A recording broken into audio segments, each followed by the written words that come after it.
1000 वर्ष तपस्या एक करे और एक एक घड़ी संत संग कर ले, तो एक घड़ी संत संग की बराबरी 1000 वर्ष की तपस्या नहीं कर सकती।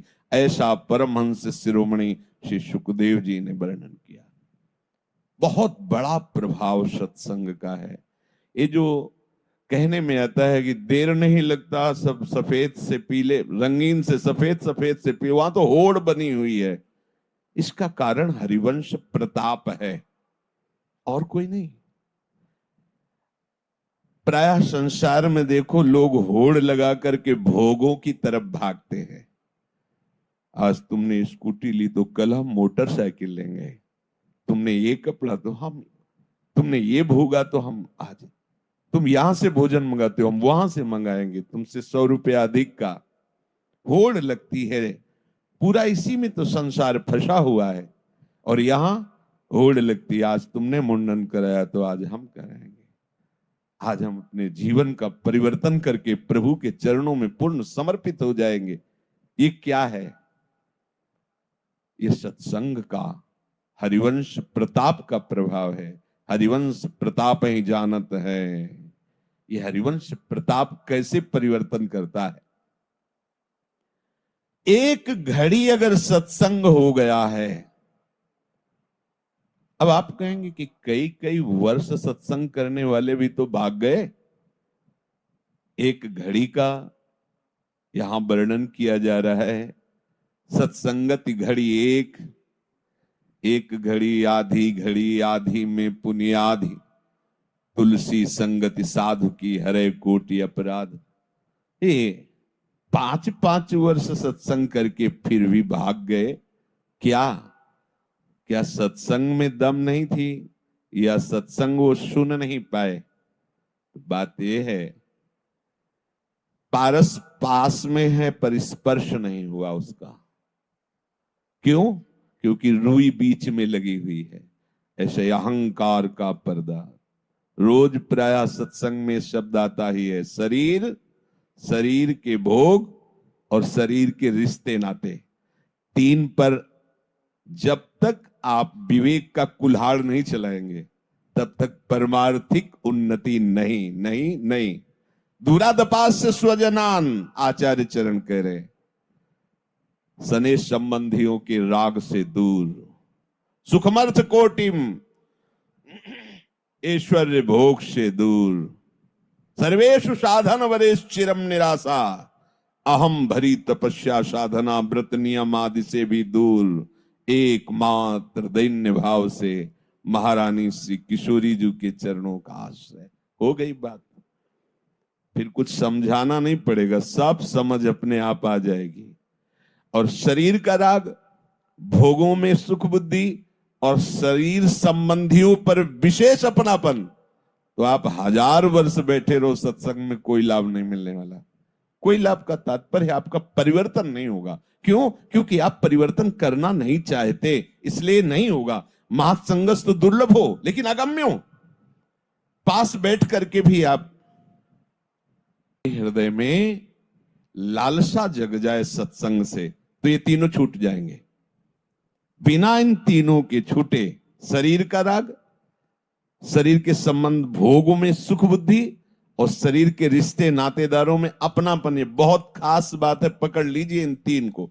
अगर ये 3 आपके बने रहे तो यात्रा लंबी चलती रहेगी, परिवर्तन नहीं होगा। और अगर ये 3 का आप गुरु प्रताप से राग त्याग करने की बात समझ में आ जाए तो जो हजारों वर्षों में परिवर्तन नहीं होता वो एक घड़ी में हो जाएगा। एक घड़ी में ऐसी ऐसी बात आपको सुनने को मिलती है कि अभी इसी क्षण आप जीवन मुक्त हो गए, पर आपका राग होने के कारण आप पकड़ नहीं पाते। इसीलिए जब तक वैराग्य नहीं होता तब तक संतों की बात समझ में नहीं आती। बात समझना, संतों की बात समझने के लिए राग त्याग का अत्यंत महत्व है। बहुत जगह सत्संग होता है, बहुत सत्संगी होते हैं, पर राग त्याग नहीं होता। कुछ लोगों का तो नियम ही होता है कि सत्संग में जाना ही जाना है, पर वो नियम की तरह जाना है, वहां क्या हो रहा है उससे कोई मतलब नहीं।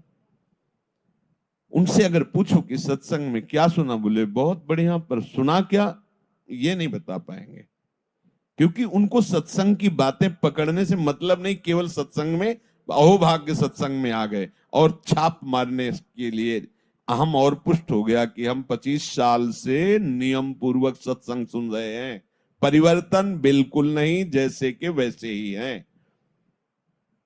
तो गंगा जी में जब एक श्रद्धालु एक गोता लगाता है तो उसको लगता है मैं निष्पाप हो गया, और कछुआ मछली बहुत से जीव उसी में रात दिन रहते हैं, तो परम पद के अधिकारी नहीं हो जाते। ध्यान रखना, याभ्यम बिना न पश्यन्ति सिद्धा स्वांतमेश्वरम, इनके बिना हृदय में रहते हुए भी भगवान का अनुभव नहीं होता। श्रद्धा विश्वास, हमारा ये श्रद्धा, हमारा विश्वास।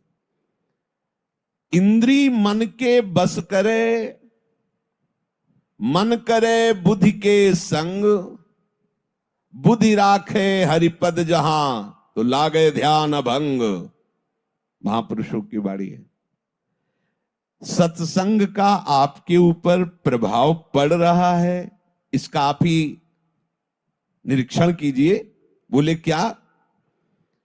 बोले स्वाभाविक क्या होता है कि भोग ने इंद्री को अधीन कर लिया, इंद्री ने मन को अधीन कर लिया, मन ने बुद्धि को अधीन कर लिया, और बुद्धि जीवात्मा को अपने वश में करके भोगों में फिसला दिया। ये है संसार बंधन का क्रम। अब जब सत्संग होता है, अब इसका उल्टा शुरू हो गया। बुद्धि प्रभु के चरणार बिंद की भक्ति करके इतनी पवित्र हो जाती है कि वो मन को अपने अधीन कर लेती है, और मन बुद्धि की अधीनता स्वीकार करके इंद्रियों को अपने अधीन कर लेता है, और इंद्रियां निर्विषय होकर प्रभु में लग जाती है। इंद्री मन के बस करे, मन करे बुद्धि के संग, और बुद्धि राखे हरिपद जहां, तो लागे ध्यान अभंग। अब तो ध्यान अभंग लगा हुआ है। आंख मूंद के आसन में बैठ के नहीं, चलते फिरते उठते बैठते जिधर दृष्टि जाती है अपना प्रीतम ही नजर आता है। ये सत्संग का फल है। अगर आप इसे स्वीकार नहीं करेंगे तो बहुत काल व्यतीत हो जाएगा, आपको स्वीकार करना होगा।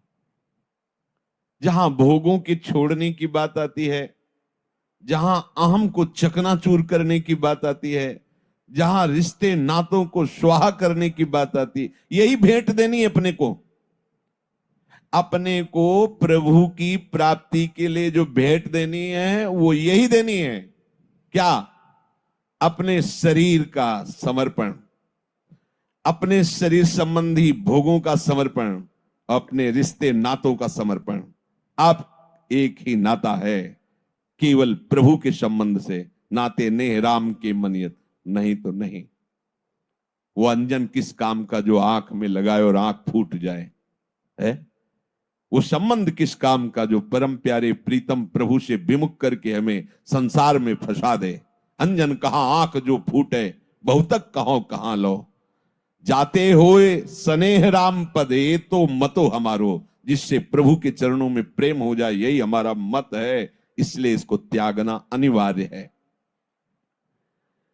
उपासक जो सत्संगी है, मीठा बचन उचारिए, नवता सब सू बोल, हृदय माहि विचारि के, तब मुख बाहर खोल। मृदु वचन बोलना सीखो। अगर वाणी से किसी के भी हृदय में क्षोभ पहुंचता है तो ऐसी वाणी मत बोलिए। वाणी ऐसी बोलिए मन का। सत्संग तुम्हारे ऊपर असर तब करेगा, पहले आप सुधार कीजिए।